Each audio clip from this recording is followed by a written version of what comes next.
வணக்கம் நண்பர்களே, welcome to நல்லவன் டிவி. ஜெயிலர் 2 படப்பிடிப்பு நிறைவடைந்ததையொட்டி படக்குழுவினர் கேக் வெட்டி கொண்டாடியிருக்காங்க. நெல்சன் திலீப்குமார் இயக்கத்தில் ரஜினி நடிப்பில் கடந்த 2023ஆம் ஆண்டு திரையரங்குகளில் வெளியான ஜெயிலர் படம். இந்த படத்தில் ரம்யா கிருஷ்ணன், மிர்னா, விநாயகன், வசந்த் ரவி உள்ளிட்ட பலர் நடிச்சிருந்தாங்க. அனிருத் இசையமைச்சிருந்தார்.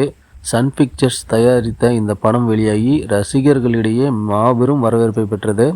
இந்த படம் 600 கோடிக்கு மேலே வசூலித்ததாக படக்குழு அறிவித்தது. ஜெயிலர் படத்தை தொடர்ந்து ரஜினி நெல்சன் கூட்டணியில் உருவாகி வரும் படம் தான் ஜெயிலர் 2. இந்த படத்தை சன் பிக்சர்ஸ் தயாரித்து வராங்க. அனிருத் இசையமைக்கிறாரு. இந்த படத்தில் மோகன்லால், சிவராஜ்குமார், விஜய் சேதுபதி, ரம்யா கிருஷ்ணன், பாலிவுட் நடிகர் மிதுன் சக்கரவர்த்தி, சந்தானம், சுராஜ் வெஞ்சரமூடு, யோகி பாபு உள்ளிட்ட பலர் நடித்து வராங்க. இந்த படம் ஜூன் மாதம் திரைக்கு வரலாம் என கூறப்படுது.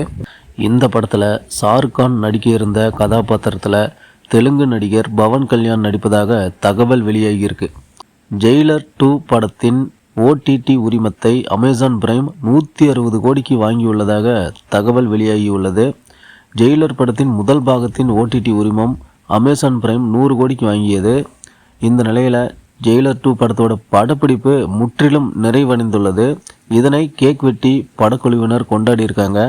இது தொடர்பான புகைப்படங்களையும் தயாரிப்பு நிறுவனம் வெளியிட்டிருக்கு. நீங்கள் ஜெயிலர் 2 படத்துக்கு எந்த அளவுக்கு ஈகராக வெயிட் பண்ணிட்டு இருக்கிறீங்க, அதை பற்றி கமெண்ட் பாக்ஸில் கமெண்ட் பண்ணுங்கள். இந்த வீடியோ உங்களுக்கு பிடிச்சிருந்தா வீடியோவை லைக் பண்ணுங்கள், ஷேர் பண்ணுங்கள். நன்றி, வணக்கம்.